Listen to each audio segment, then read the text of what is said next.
Welcome to T21Mom. Hi, friends, and welcome to the T21Mom podcast. And my name is Mary, and I'll be your host. And this is episode 94. And on today's episode, I am talking to Brady Murray of Rod's Heroes. What is Rod's Heroes, you ask? Well, it's an amazing organization that helps to find forever homes for children with Down syndrome and other disabilities who are in orphanages. And it's such an amazing, heartwarming, and sometimes a little heartbreaking conversation about the work that they're doing and also the amazing success rate that they're having with finding these kids a home. So let's go have a listen. Today on the T21Mom podcast, I'm talking with Brady Murray, who is the founder of Rod's Heroes, an amazing and much needed organization that helps children with Down syndrome and other disabilities who are in orphanages find forever homes. Welcome, Brady. Thank you. Great to be here. So I follow you on Instagram and I love what you guys are doing. I think it's really amazing. And I love seeing all the pictures of the kids and hearing their stories. But before we get started, can you tell me a bit about you and your family? Like you already just told me you have 6 kids in the background. So. Yeah, 6 kids under the roof right now. We actually have 7 total. Mm-hmm. But a little bit about me. I actually am an adoptee. And so I was adopted by my stepfather when I was 13 years old. I was actually born Brady Gomez. And my mom and my birth father were divorced when I was about 2 months old. And then my mom met and remarried Reed Murray when I was about 4, if I'm not mistaken. And so I still have a wonderful relationship with my birth father, and I have obviously a wonderful relationship with my adoptive father, who later adopted me when I was 13 years old. So I feel like I've been in the adoption space and an adoption advocate and entrusted with life's experiences that have helped me to do the work that I'm doing since I was an infant. So that's a little bit on the initial background. I've been happily married to my soulmate, as I would say, Andrea, for 21 years now. We've been blessed with 7 children, 3 of which are adopted. So 4 biological children, 3 adopted. 2 of those children we adopted through foster care. 1 we adopted internationally. And to further complicate things, I have a son that has Down syndrome, biological, and a son that has Down syndrome that is adopted. And that's been a fun experience. And then just put a cherry on top, we're in the process of adopting 4 more children from Colombia that are all older children. They're a sibling group of 4 kids, and we're super excited to embark on that journey. Wow, fantastic. Definitely a full house. And when will your adoption of the 4, like the children group, be finalized?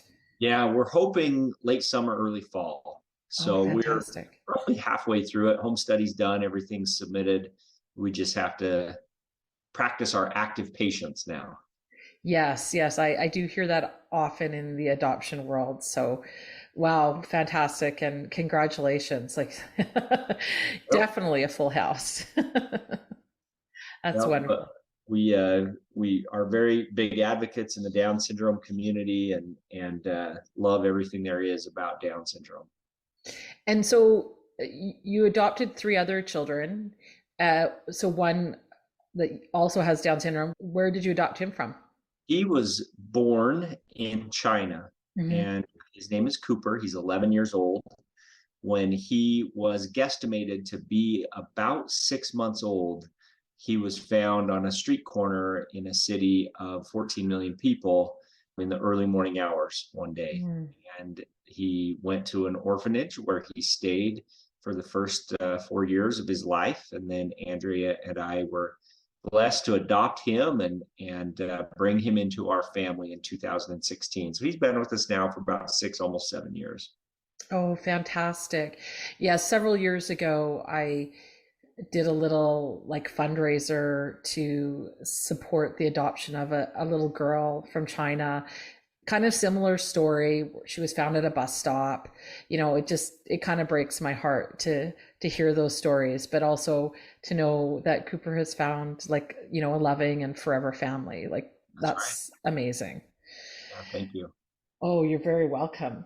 So, can you tell us what Rods is and what motivated you to start it? Yeah. So when Nash was born, Nash is our oldest son and our oldest child that has Down syndrome. We didn't find out that Nash had Down syndrome until after he was born. It was just right after he was born. Mm-hmm. And for me, that was a very, best way I could describe it is a very raw experience. There was a lot of emotion for me in Mm-hmm. particular, more so me than Andrea. And it was something that I processed for many months and even years afterwards as it relates to what the meaning and the purpose of this was. What I did know right from the get-go was that I felt like this was right. I Mm-hmm. felt like this happened for a reason. Mm-hmm. And despite the emotions that I was feeling, I felt like this was going to be a very positive thing. Andrea and I wholeheartedly believe in this concept of serving the pain that you know best. And Mm-hmm. so I remember the feelings that I felt in that raw emotion from early diagnosis when Nash was born. And I knew that I wanted to be involved in anything and everything that had to do with Down syndrome, Mm-hmm.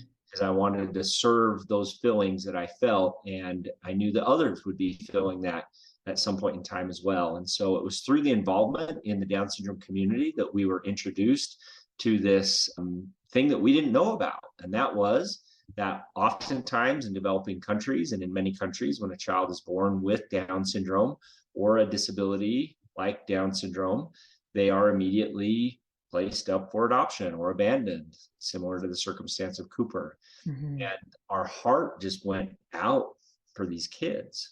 Nash was 4 at the time, and we were seeing images of children that were the same age as Nash, that were bedridden, were crib ridden, that were Mm-hmm. skin and bones, and that were not getting that light and that life that they'd been entrusted with out to the world. They were not giving that. And we just felt like we wanted to help them. And so it was through that initial inception that that initial inspiration that we founded a nonprofit which stands for Racing for Orphans with Down Syndrome. And there's Mm-hmm. kind of a fun story on how that name came about, but that was the start of it. Yes, because I was kind of curious as to, like, who is Rod? Because I get you're asked that a lot. Rod is my mascot. No. that's awesome. Yeah, And Rod stands for Racing for Orphans with Down Syndrome. yeah, I love it. And so, can you share a little bit about the history of Rods? How did it start? Yeah. So once we found out about these kids, we had a desire to help them. And I was involved in triathlons at the time. Mm-hmm. Andrea had challenged me. She said, "Hey, maybe something you could do to raise awareness and funding for these kids is that you could race an Ironman triathlon." And and I'd never done that, not even close. And so I immediately looked at her and I just smiled and I said, "Why don't you run an Ironman triathlon?" Because that was a lot. And so an Ironman triathlon is a 2.4-mile swim, 20 Mm-hmm. or a 112-mile bike, and then a marathon. You finish up with Mm-hmm. a marathon. And that was a lot to take in one day. And so I thought about that for a little while, and I felt in my heart that possibly I probably knew I couldn't do it for myself, but I felt like I could probably do it for these kids. Mm-hmm. And so I went for it. And that's the inception of Racing for Orphans with Down Syndrome, and other words, Rods. Oh, I love it. Now, I read that when you were, I think it was prior to the actual, before the race, that it kind of sort of took on a life of its own, like some kind of little miracle started happening. Can you Yeah, we talk a had bit some about unique that? things. So I first had to start training, which that was a that was a beast to say the least. And so I was Yes. working full time. We had young children. All of my training had to be done in the early morning before I went to work, and so most mornings would start anywhere from 3:30 to 4 a.m. Oh my and gosh. go for multiple hours and then go to work and then come home and try and spend a little time with the family and the kids and then go to bed. But that went on for months and months as I was training, trying to prepare for this. And I finally got to a place where I felt like I could do an Ironman. And so it came down to deciding which Ironman I wanted to race. Mm-hmm. As some people probably know, there's many Ironmans out there. Anybody can sign up for one. So if you have a desire, pay your race fee and go sign up, and you can go do an Ironman. It's that simple. But there was only one Ironman, I would say, that was really, I would say, the big one, and that is Mm-hmm. Kona, Hawaii. Yeah. And Mm-hmm. that is the Ironman World Championship. And so in that particular race, you can't get in that race. Mm-hmm. You have to qualify or get invited. And so I'd kind of ruled that thing out. But I was familiar with that race because I'd seen the NBC broadcast they did every year about the Ironman in Kona. So as I was training, I got a phone call from an individual, and he said, "Brady, you don't know me, and but we have a few things in common." He said that I am an Ironman triathlete, and I hear you're aspiring to be one. And he said, "I also have a son that has Down syndrome, and I happen to be the presenting sponsor of this year's Ironman World Championship in Kona. And I want to invite you to come to Kona and race in the Ironman World Championship. And I think we could get your story on NBC." And so that was a miracle Yeah. because, how do you plan that? How do you say, I'm going to do an Ironman so I can get on NBC, tell these kids story? Like, it just doesn't happen that way. But I learned very quickly that when we allow ourselves to get caught up in a cause bigger than ourselves, that we witness miracles. And that was definitely a miracle. Wow. I love that. And like, what are the chances that that fellow also had a child with Down syndrome? So he obviously knew like how much that meant to you. So that is so fantastic. So have you done any other Ironman since then? Because it's a lot of training involved to do just I've one. done, yep, I've done two full Ironmans and maybe 10 or 11 half Ironmans. And I would say retired to marathon running now. Oh, That's what I geez. enjoy doing more than marathon running. A little bit less, a little more sleep, and a little less training to be focused on marathons. Just the one discipline. Yes, I completely understand that. And kudos to you for getting up at that ungodly hour of 3:30 or whatever when most of us are fast asleep, to do something like you said. You felt like you couldn't do it for you, but you could do it for these kids. And I think like that just says it all, because that's definitely determination and motivation. So like, amazing. And congratulations on finishing an Ironman, because that in itself is quite an accomplishment. Well done.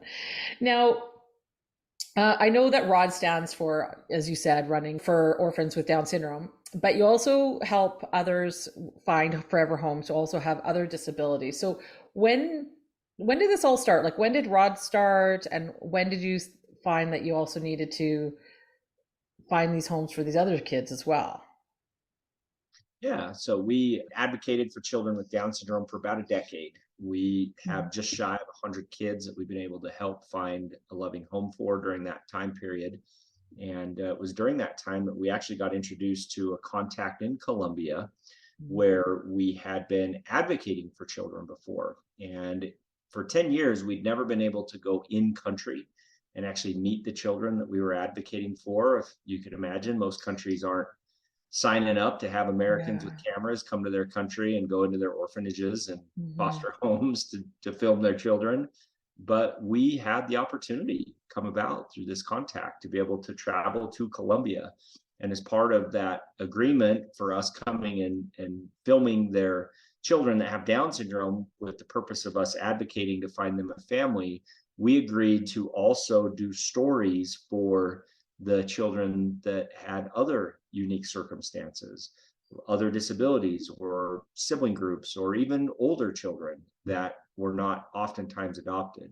Hmm. And it was there in Colombia that we honestly felt called to expand our vision. and expand our mission to include individuals in addition to Down syndrome that have these other unique circumstances. And that's how that started, is when we actually met these children in Colombia.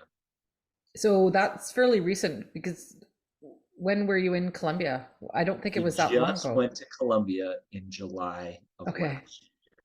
Yeah. And so we went to Colombia in July and we went down there again in October. And it was on those trips where our vision for who we were advocating for expanded. Wow, fantastic. Now, I've heard from people who I know who have done international adoptions that it's so incredibly expensive. Can you maybe talk a little bit about why this is? I often think it's a barrier to a lot of people who feel that they would like to adopt, but just don't have the financial means to do an international adoption. And maybe you can talk a little bit about how you can help these families. Mhm. Yeah, when I first found out that international adoption on average is $30,000 to $40,000, my first question was, why in the world is that so much? Like, Mm. it seems like it should be the other way around. Like, Yeah. should be paying these families if they want to bring a child that has a disability like Down syndrome into their family. And and the reality though is I've been in this space now for a long time. It's a good thing. It's a Hmm. very good thing. And the reason why is because a large part of that cost is going to be making sure that that family is prepared for adoption on an international level, adoption as a whole. So adoption as a whole is hard. I mean, I'm, Hmm. I'm not going to sugarcoat that. It's not all sunshine and rainbows. And in fact, some of the most extreme challenges a family will face comes at the hand of adoption and international adoption. And so a large part of that cost is home studies, Hmm. doctor's visits, psychological evaluations, just truly making sure and educating the family that they know what they're signing up for, that they Hmm. are aware of the risks associated with this and also the challenges that inherently come with adoption. And so that's a big part. And the second thing I would say is the travel. Hmm. Um, Oftentimes, people will need to travel and stay in country for an extended period of time or make multiple trips to the country, which is not cheap. So Yeah. that's a large part of the cost as well. Hmm. So now with rods, so what do you as an organization do? Like you find these children in these various orphanages, and then do you help families kind of navigate the adoption process or? So we are not an adoption agency, and we really don't have any involvement in that process. We Mhm. have families that will inquire about a particular child we're advocating for, and when we have that inquiry come in, we will then pass that information off to an adoption agency that we work with. And so we do definitely don't act as an adoption agency, but we do advocate for children, and we also provide adoption grants for the children that we are advocating for. We call those our heroes grants. Mhm. And so these grants go to help offset the costs of international adoption, Mhm. and it's really a bridge to be able to help those families take that leap of faith when they're feeling called to do so, to adopt a child. Wow, fantastic. So can people out, like I'm in Canada, but like, so can people outside of the US apply for one of your grants, or do you have to be an American resident? That's a great question. I don't know if I've had an adoption grant request come in from outside of the United States, but I don't have any reservation on funding an adoption grant for any family that wants to adopt one of the children that we're advocating for. Yeah, that'd be Okay, great. well, oh, okay. We'll just have to exchange it at the airport or something. Yeah. No, well, that's fantastic to know because often, different agencies like it can only be the resident of that country and so on. So that's wonderful to hear that you obviously have some freedom to make those choices. So what are some of the different ways that people can support you? Like it obviously costs money to go to these orphanages and, to highlight these children. So how can people support you? Yeah, absolutely. There's three ways that I would say. The first way is we recognize not everybody is at a place in their life where they would be in a position to adopt. Hmm. But what we are looking for, and what we do believe everybody can be, is what we'd refer to as an unstoppable advocate. And so we'd encourage people to become an unstoppable advocate. What that means is they support the cause, they share the kid's story, they're constantly looking for ways to be able to connect us or to connect others who may be able to adopt to the organization. Most of the children that we find homes for came by way of an introduction from an unstoppable advocate. Somebody that saw a post on Instagram and shared it on their Instagram, and it went to somebody that saw it and said, that's my kid, I want to adopt that kid, or is able to introduce us to somebody that has a connection within the Down syndrome community that is able to open a door for us. That's how we got into Colombia, ironically enough, was through an unstoppable advocate. Wow. So first and foremost is I would encourage anybody listening to consider becoming an unstoppable advocate.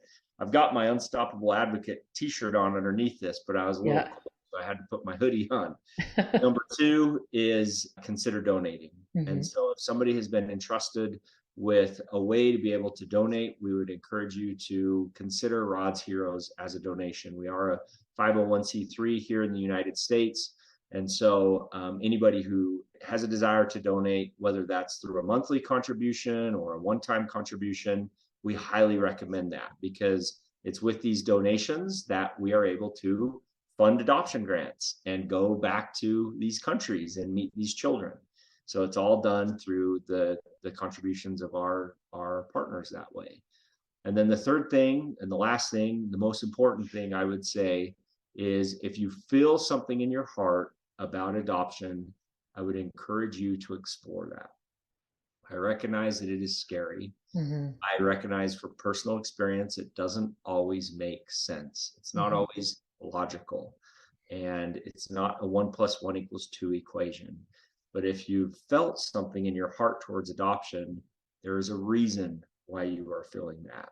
And if you will feed that and you will nurture that and you will take care of that feeling inside of your heart and explore that further, you will be amazed at what will transpire. And as I had shared before, when you allow yourself to get caught up in a cause bigger than yourself, you will witness miracles. That's fantastic. I love that. And like you said, anyone can be an unstoppable advocate, like anyone. So, and it doesn't cost anything. That's So right. that's fantastic.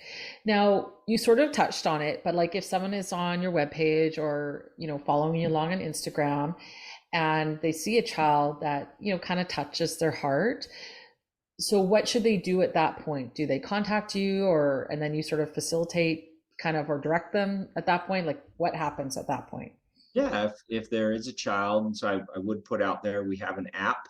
So if you go to any Apple or Android device and type in Rod Heroes in the App Store, you'll see our app. Okay. And you would log in, create a profile, and you would have access to see all of the children that we're advocating for. It's close to 100 children right now that we're advocating for. And so if there's a child on there that pulls at your heartstrings, or you feel like this may be a child that you would consider adopting, I encourage you to shoot us a direct message on Instagram or email us and inquire about those children. From there, we would make an introduction to the appropriate adoption agency that we'd be working with, and we'll see where it goes from there. Fantastic. Now, you mentioned that you were down in Colombia back in July and October, so not really that long ago, and there were like so many lovely pictures and videos. Like, how do you keep your heart in check for these kids? I think it must be so hard, because I would think you would want to adopt all of them, but obviously you know that that's not possible. Like, how do you manage that? Yeah, it's a good question. That was a little bit overwhelming Hmm. on this trip, not to the extent of it being sad, Hmm. because it was actually a very happy and a very fulfilling experience. But I would say more so in relation to the responsibility that I felt placed on our shoulders after we left. Because you see, with these kids, and most of these kids, this is their one shot. Like, this is their shot to be able to get out of an orphanage and be able to get a family. Hmm. And, the pictures and the content that we create for them, it's a big responsibility. And so that was definitely a real thing. But also I have found that, as I said, we see miracles when we allow things to transpire that are bigger than ourselves or get caught in that cause. Statistically speaking, less than 2% of these kids get adopted that we met. So we saw 43 children in July, and statistically speaking, less than 2%. And interestingly enough, in particular on those special needs cases, I bet it's more like 0.001% of those kids get adopted. And so, when you have a 12-year-old girl that has Down syndrome, or a 13-year-old boy that has cerebral palsy, or like, those are some hard cases to adopt. But we've seen miracles. And since July, we have 36% of those children that we met so far in July have families committed to adopting them. And so you take it from a 0.001% chance, and you take it to 6 months later, a third of them have a family committed. That just goes to show that this work matters, and we are making a difference, and we're not going to stop until we get every single one of those kids a home. Oh my gosh, that is making me tear up. That is amazing what you guys are doing. Like you said, these kids, they have one shot. Like, that just, it breaks my heart to think that, but it's true. And we all know that the chances of kids with additional needs like Down syndrome or even cerebral palsy or anything else, their chances of getting adopted is so much less than a typical kid. Yeah. Like, most people going into the adoption process are not looking for a child with Down syndrome. I That's mean, right. you did because you Or had a already had, 12-year-old with Down syndrome, yeah, right? That's right? But And the example of that, I use that. Celeste is her name. She's 12, and yeah, we got a family for her. We did meet a 12-year-old girl with Down syndrome, and we've got a family committed to adopting her. that is true. That is just so wonderful and so amazing, because I've read that like, these kids, they age out at 16, which seems just incredibly young. So, and then, I'd heard you on Kenny Clutch's podcast, and, with COVID, and there were some kids that were just about like to get placed, and they were right on that line of aging out, and then COVID hit. And so then what happens to these kids? Like, what happens to these kids that are 17 with Down syndrome?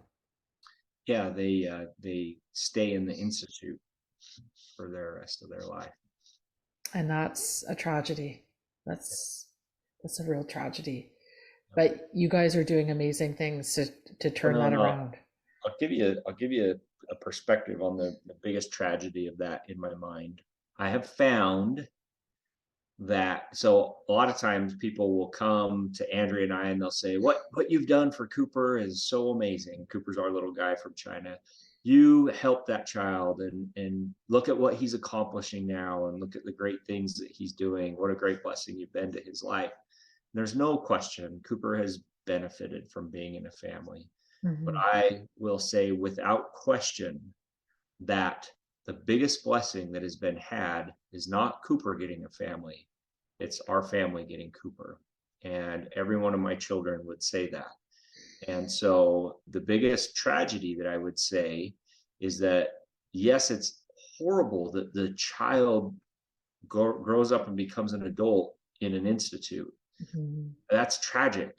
But the biggest tragedy is that light and that joy, that superpower that exists within that child, Mm-hmm. is not being experienced by a family, and by a community, and even by a nation, because they're tucked away in a little orphanage in nowhere part of the world, and not having the opportunity to allow that light to shine to their peers, their classmates, their family, etc. That's the biggest tragedy in my mind.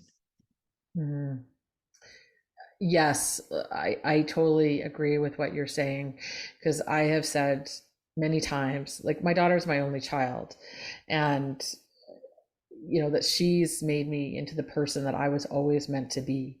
Like, prior to her, I kept thinking, I just kept feeling there's got to be more to my life. I'm not sure what it is. And, but now, like, having her, I can definitively say that she made me into who I'm supposed to be. You Yeah, know, that's and right. That's how we feel as well. Very yeah. much so. So how do you find these children? Like, is Rod sort of concentrated in one area? Like you said, you through a contact, you got down into Colombia, or I'm assuming you kind of make contacts at these orphanages, but like you said, people probably aren't picking up the phone and saying, hey, You we have another child yeah. with Down syndrome here. When you Yeah. coming? So for the first decade, the lion's share of children that we were advocating for came from China. Mm-hmm. And the second largest country that we would have children that we would help advocate was Ukraine. Yeah. And so after COVID, China shut down. And Mm-hmm. that was 90% plus of our supply of children that we were advocating for.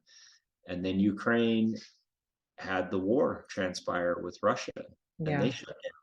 And that was the other 9% of the children that we were advocating for. And so, in essence, our supply of children that we were being able to advocate for had been locked down, and we were no longer able to advocate for them. And that's what caused us to begin expanding our vision on looking at other ways to be able to help. And that's actually when we were introduced to Colombia. And so, we try and make lemonade out of lemons, and that was Mm-hmm. definitely been some lemonade that we found in that beautiful country of Colombia. And we're cautiously optimistic that China will open back up, and as well as Ukraine, and Mm-hmm. we can get back to work advocating for those kids. But until then, we're exploring other avenues and other options to be able to help find kids and help these kids as best we can. So are some countries in more need than others in your experience or what you Yeah, found? I yeah. mean, And I would put the US at the top of the list. And so, and I don't know Canada's situation, but an area where I've spent a ton of time and am actively looking and trying to begin advocating and helping kids is in the US. And so it's a misnomer or a myth, I would say, that there's no orphans in the United States. That's just not the case. There's not orphanages, but we have foster care. And mhm, on any given year, there's over 400,000 children that are in foster care. And on any given year, you're going to find that 100,000 plus of those children will age out of the mhm, system, reach age 18, and not be adopted, not mhm, have a family. I've found statistics that have shown that 1 in 5 of those children that age out immediately become homeless. And so mhm. that's a big deal. Like, that's a big area where I want to focus on, is not just international adoption, but really trying to advocate for kids that are here in the US as well. Andrea and I have adopted through foster care, and we're big advocates of foster care. So the need is everywhere in every country. Yes, and I'm well aware of the need here as well. I don't know the numbers. I do know of families who have uh, adopted a child with Down syndrome, like in the US. So, you know, like you said, the need is everywhere. We just don't maybe readily see it here because, like you said, we don't have orphanages. Can't just Yeah. go drive up to the orphanage, but we have lots and lots of kids in foster care who also need, you know, Yep. a forever family, and especially those kids with Down syndrome or additional needs, because they're Yep. it's going to be harder to place. But That's right. like you said, if someone can find it in their heart to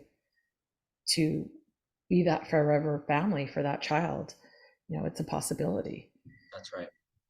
Now, Well, like some insights around that, based off of statistics, based off of surveys, the percentage of families, and these are in the United States, percentage of families that have expressed interest in adoption. mhm, So if you take that percentage of families that have expressed interest in adoption, it would solve every single one of our issues in the US and in Canada.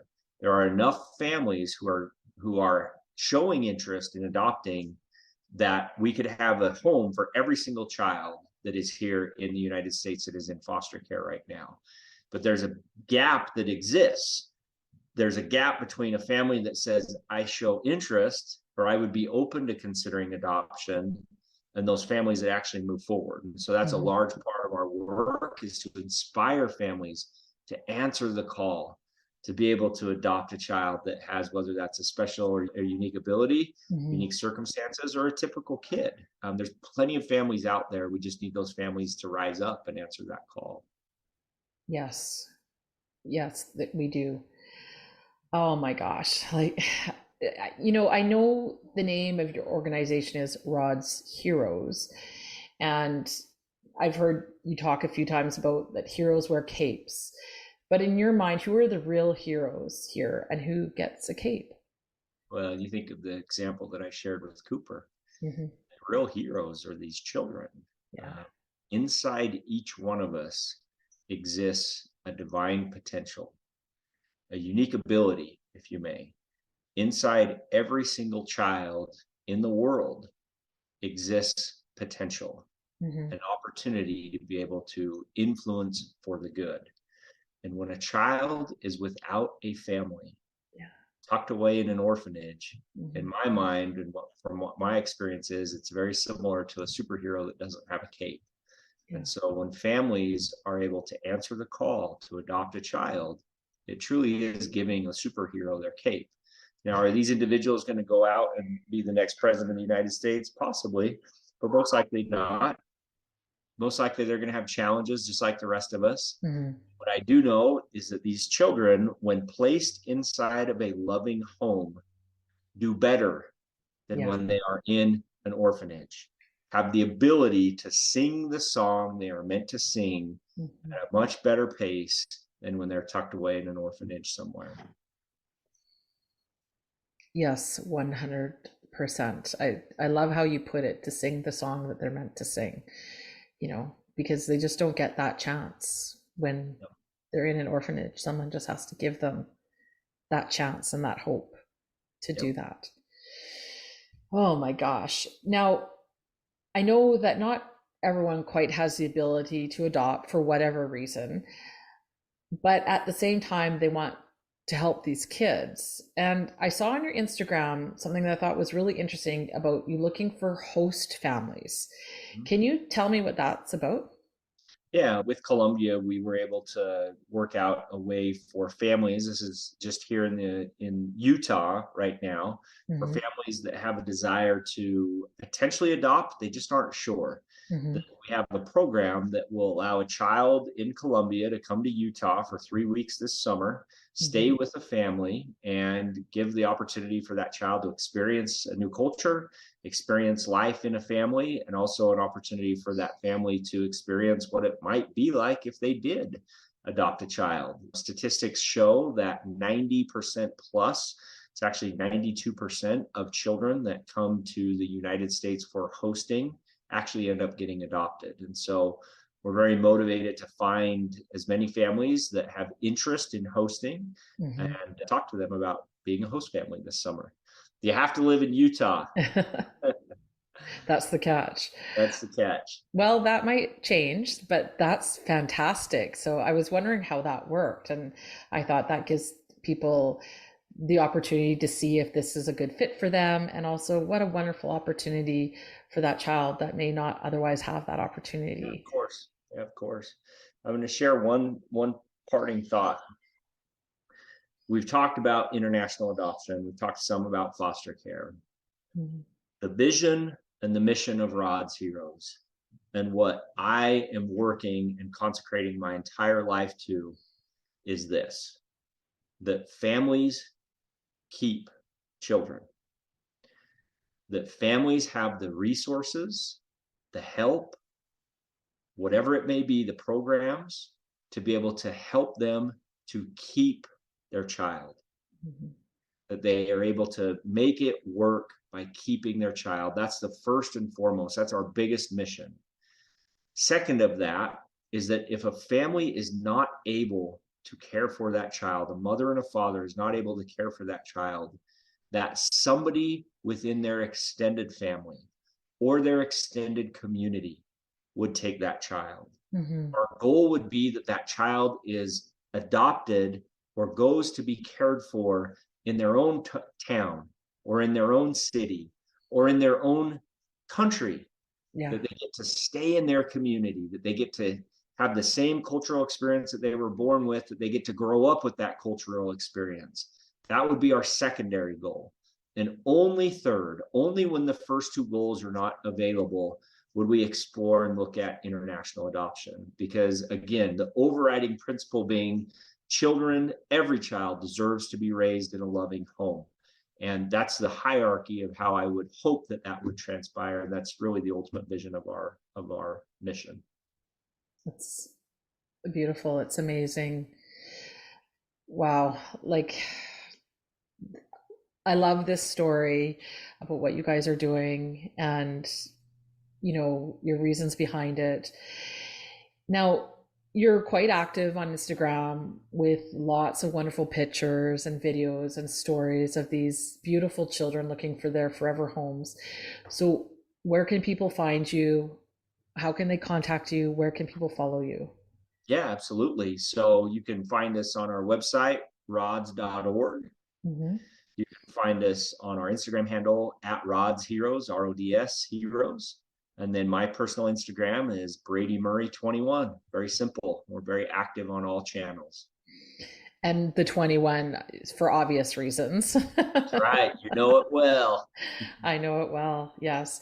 And just as a little side note, you also have a podcast. Did you want to share a I little bit do. about that? Yes. My wife and I created a podcast. We're actually close. I think we're on our 49th episode. It's Good called job. See the Miracle Podcast. And it's a little bit of everything: adoption, Down syndrome, and our journey in the special abilities in the adoption space. It's pretty rowdy to raise all these kids, and it's going to get even more rowdy as we get our other children home. So I'm sure we'll have some fun stories to share. Oh, I'm sure you will. And so I look forward to seeing those on Instagram. Brady, I really want to thank you so much for sharing such a powerful and moving story and your organization. Because I think more people need to know what you guys are doing and how they can help you. And like you said, just spread the word, become an unstoppable advocate. I love that. That is amazing. And that people can also donate. I remember one lady told me when she gave me a rather large donation for my fundraising efforts for our local Down syndrome organization. She said, giving money is easy. So, hopefully lots of people can find that in their hearts to do that, to help you and to help you find these kids their forever homes. So thank you so much for taking time out of your busy day with your 6 kids. Yeah, glad to be here. This is a lot of fun. Oh, thank you so much, Brady. What an amazing organization. I just love what Brady and Rod's Heroes are doing. Go and find them on Instagram, follow them, like their posts, share so that more people can be aware of what they're doing and, maybe they can find it in their heart to adopt, or you can, at the very least, be an unstoppable advocate because it doesn't cost you anything. So these are my takeaways from today's episode.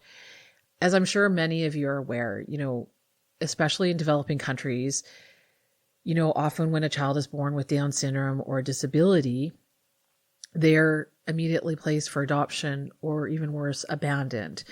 That just breaks my heart to hear stories of kids being left at bus stops. I mean, obviously in hopes that somebody will find them, but how heartbreaking for everyone involved. I'm sure it's heartbreaking for the parent, but also, for the child that they're just being left there. It's such a tragedy. Number 2, I liked what Brady said. He said, I knew I couldn't do it for myself, but I felt like I could probably do it for the kids. And I think we all kind of can take that, this journey, it's hard and at times a little daunting, but we do it for our kids because they are so deserving. And what he also said about how it just kind of imploded. Like, he decides he's going to go run an Ironman, and just how luck would have it that all these things started happening, that someone contacted him so he could get into the Kona Ironman, which is the Ironman of Ironmans. and he got covered on NBC, and just how their story got out. I think it is just amazing. Like, just let the miracles happen. Number 3, that, as I said, become an unstoppable advocate. It doesn't cost you anything. Everyone can do that. And that helps to get the word out. Let's get people knowing who Rod's Heroes is, like what they do. And, because I think it's important. We all see the worth in our kids. Number 4, and I love this, as Brady said, when you allow yourself to get caught up in a cause bigger than yourself, you'll witness miracles, just like what happened, when he was training for his Ironman. And I think we can all, relate to that, and to some degree, is just, let it happen, and you just never know what might happen. And number 5, when Brady said this, it just really made it really real for me that for a lot of these kids, when they go and, visit them and, kind of highlight them and share their story, that this is their one shot. This is their one shot at hopefully finding a family. And when he said that, it really touched my heart. I never really thought of it that way, but it's so true. And imagine what that must feel like, for these kids, thinking this is my shot of getting out of here, and how important that is. And, and number 6, how Brady said that his son Cooper has been the biggest blessing it's not been that Cooper getting a family, but it's his family getting Cooper. And I know I can say that for myself about my daughter. She's not adopted, but she's been the biggest blessing of my life. She has made me into the person that I was always meant to be. And I hear things like this all the time. And, and I think that's why it's important that we need to shout the worth of our kids, because they are so deserving. And number 7 is, what Brady said is that he says, what I do know is that these children, when placed inside a loving home, they do better than when they were in an orphanage, and having the ability to sing the song they're meant to sing. How true is that? Nobody wants to see kids in orphanages. And as Brady said, statistically speaking, without any, kind of support for these kids, like getting their names out there, most of these kids with Down syndrome or other disabilities don't get adopted. They just languish in the orphanage. And that is just so heartbreaking. And then at age 16, they just age out. It's terrible. It's terrible. But, these kids, they need a home. And maybe if you can find it in your heart to maybe take on that role of adopting, or perhaps, somebody who might want to do that, or just sharing their story, again, being an unstoppable advocate, so that we can help find these kids their forever homes. And finally, when families are able to answer the call to adopt a child, it's truly giving a superhero, that child, their cape, and their ability to fly, and their ability to flourish, and to live a full and wonderful life. So, as I said, please go to their Instagram page, Rod's Heroes. We'll put a link in the show notes. Follow them, see what they're doing. It's amazing. And the stories are just beautiful and so heartwarming. I really love it. And, share the stories, so that we can find these kids their forever home. Thanks for listening to the T21Mom podcast. And as always, I would love to hear from you. You can reach me through email at info@t21mom.com, or you can find me on Facebook. I'm also on Instagram and Twitter at trisomy21mama. Tell me your stories. What's going on in your life? What's important to you? What do you want to hear on the podcast? Let me know, because I would love to hear from you.